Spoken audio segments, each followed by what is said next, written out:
Chapter 33. Manasseh was 12 years old when he began to reign, and he reigned 50 and 5 years in Jerusalem, but did that which was evil in the sight of the Lord, like unto the abominations of the heathen, whom the Lord had cast out before the children of Israel. For he built again the high places which Hezekiah his father had broken down, and he reared up altars for Baalim, and made groves, and worshipped all the host of heaven, and served them. Also he built altars in the house of the Lord, whereof the Lord had said, In Jerusalem shall my name be forever. And he built altars for all the host of heaven in the two courts of the house of the Lord. And he caused his children to pass through the fire in the valley of the son of Hinnom. Also he observed times, and used enchantments, and used witchcraft, and dealt with a familiar spirit, and with wizards. He wrought much evil in the sight of the Lord, to provoke him to anger. And he set a carved image, the idol which he had made, in the house of God, of which God had said to David and to Solomon his son, In this house and in Jerusalem, which I have chosen before all the tribes of Israel, will I put my name forever.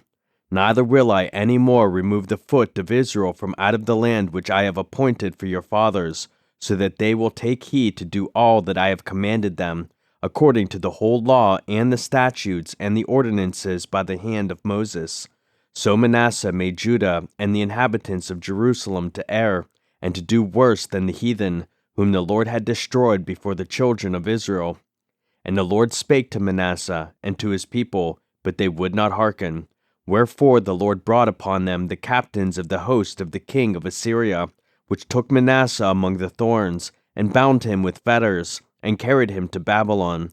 And when he was in affliction, he besought the Lord his God, and humbled himself greatly before the God of his fathers, and prayed unto him, and he was entreated of him, and heard his supplication, and brought him again to Jerusalem into his kingdom.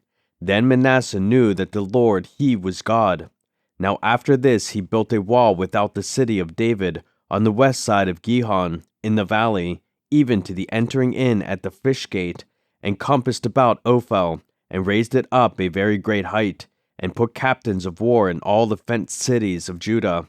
And he took away the strange gods, and the idol out of the house of the Lord, and all the altars that he had built in the mount of the house of the Lord, and in Jerusalem, and cast them out of the city.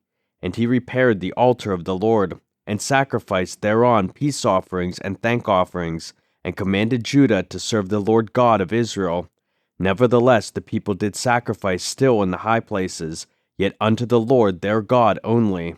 Now the rest of the acts of Manasseh, and his prayer unto his God, and the words of the seers that spake to him in the name of the Lord God of Israel, behold, they are written in the book of the kings of Israel. His prayer also, and how God was entreated of him, and all his sin, and his trespass, and the places wherein he built high places, and set up groves and graven images, before he was humbled, behold, they are written among the sayings of the seers. So Manasseh slept with his fathers, and they buried him in his own house, and Amon his son reigned in his stead. Amon was 22 years old when he began to reign, and reigned 2 years in Jerusalem. But he did that which was evil in the sight of the Lord, as did Manasseh his father.